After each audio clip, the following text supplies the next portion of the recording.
acabou que ele não conseguiu, ele só estava dando brahá no fim, na Parashá Balak, né? E o início desse vídeo tá no Instagram. Acabou que a gente não conseguiu começar a gravar aqui pro YouTube, tá bom? Tá bom. Então a gente tá só recapitulando o que foi que aconteceu na Parashá Balak. No final da Parashá Balak, o Bilam ensina pro Balak uma maneira de perverter os filhos de Israel, e os filhos de Israel, então, eles acabam se envolvendo com a idolatria de Baal Peor, onde as mulheres eram um ídolo da época, onde as mulheres seduziam eles numa tenda e faziam eles comerem muito. E aí eles sentiam vontade de evacuar, e eles acabavam evacuando na frente do ídolo, e isso era justamente a maneira de idolatrar ele, e isso era abominável para Hashem, porque as fezes, né, evacuar é uma coisa repugnante, e a idolatria era justamente transformar uma coisa repugnante numa coisa importante. Era essa a idolatria do Baal Peor, e aí eles caíram nessa idolatria por uma questão também de sedução, de prostituição com as mulheres midianitas, e isso causou um grande tormento em Am Israel. Todos estavam muitos homens se envolveram nesse pecado, e então começou uma praga onde eles começaram a morrer, porque Hashem ficou furioso com Israel e mandou uma epidemia sobre eles. Então o que aconteceu?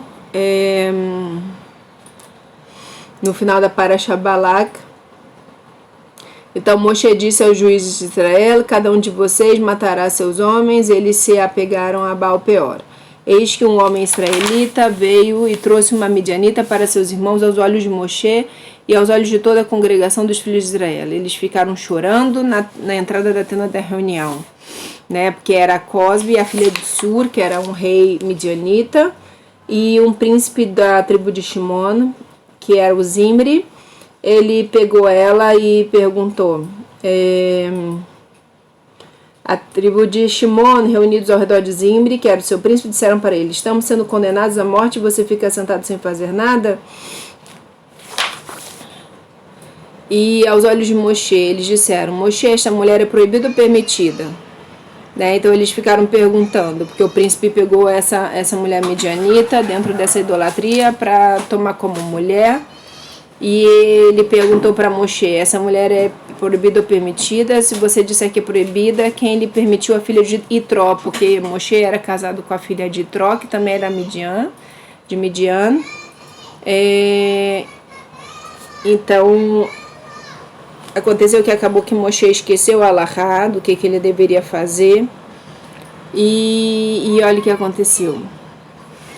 Pinhas, o filho de Elazar, filho de Aharon, a Cohen, viu o que estava acontecendo, porque então o Zimri, ele pegou então a Cosbi e teve relação com ela na frente de todo mundo, e o Pinhas se levantou dentro da congregação e com uma lança em suas mãos entrou na tenda atrás do homem israelita, que era o Zimri, o príncipe da tribo de Shimon, que estava fazendo essa abominação.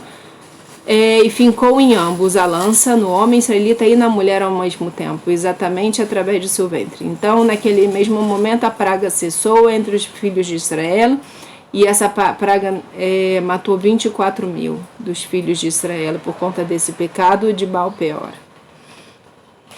E aí, por isso, no início dessa Parashá começa assim, porque o final da Parashá Balak termina simplesmente dizendo que Pinhas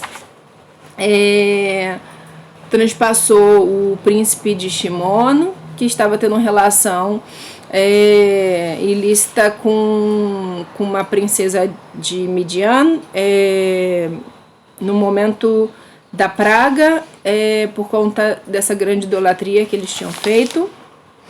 E aí a Parashá Pinhas começa, então, falando sobre isso, que Hashem falou a Moshe, dizendo: Pinhas, o filho de Elazar, filho de Aharon, correndo, desviou minha ira dos filhos de Israel a me vingar zelosamente, porque Pinhas teve zelo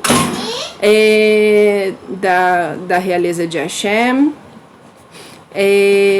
e ele fez isso, acabou com a praga. Então, na hora que ele matou o príncipe, que estava em pecado total ali, ele naquele momento ele tirou a força do erro dos outros, e com isso todos pararam de pecar e a praga cessou.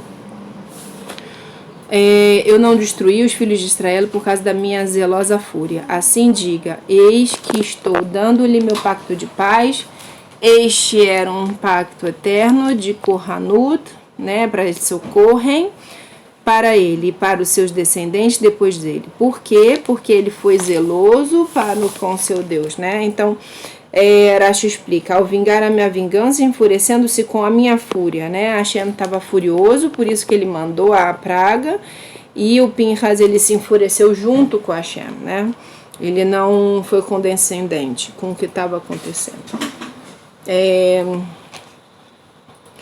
E Hashem fala: meu pacto de paz, para que seja para ele como uma aliança de paz, assim como um homem que deve gratidão e favor a alguém que lhe fez um favor. Aqui Hashem expressa a Pinhas os seus sentimentos de paz. Então ele faz um pacto eterno com Pinhas, que embora Kohanut, né, que é o sacerdote, já houvesse sido concedido aos descendentes de Aharon, o mesmo fora dado apenas para Aharon e seus filhos que foram ungidos com ele, e aos seus descendentes que eles gerariam após a sua unção. Pinhas, no entanto, havia nascido antes disso e nunca havia sido ungido, nem incluso, não tinha sido incluído na Kohanut até agora, porque ele tinha nascido antes de Aharon ter recebido a Kohanut. Então, pelo que a Abrahá que Hashem tinha dado a Aharon, ele não ia receber a Kohanut, só os filhos que nascessem em seguida para Elazar.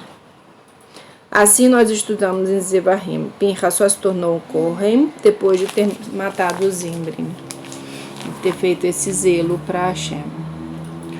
Essa história da Parashá é muito importante a gente ler e reler, para a gente poder entender o que realmente é a justiça de Hashem. Às vezes, nessa geração que a gente está, a gente fica às vezes com uma ideia muito boba de benevolência, de récia, de passar a mão na cabeça de todo mundo, e aí um monte de abominação crescendo, né? Estou falando aqui uma rede social, onde tem países por aí onde é proibido falar mal dos homossexuais, mal das bestialidades, né? Cada um faz o que quer e ninguém se mete. Não é isso que a Torá ensina, a gente precisa ficar muito atento a isso.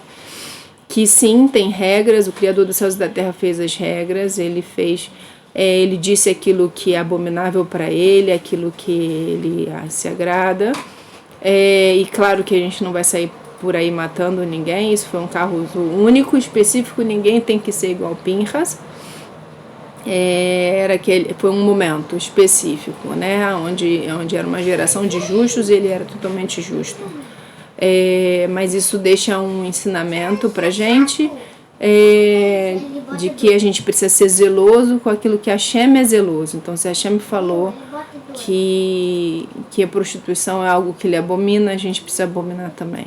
Se a bestialidade é uma coisa que ele abomina, a gente tem que abominar também. Se o derramamento de sêmen em vão é uma coisa que ele abomina, o uso de camisinha e etc. é uma coisa que ele abomina, a gente tem que abominar também.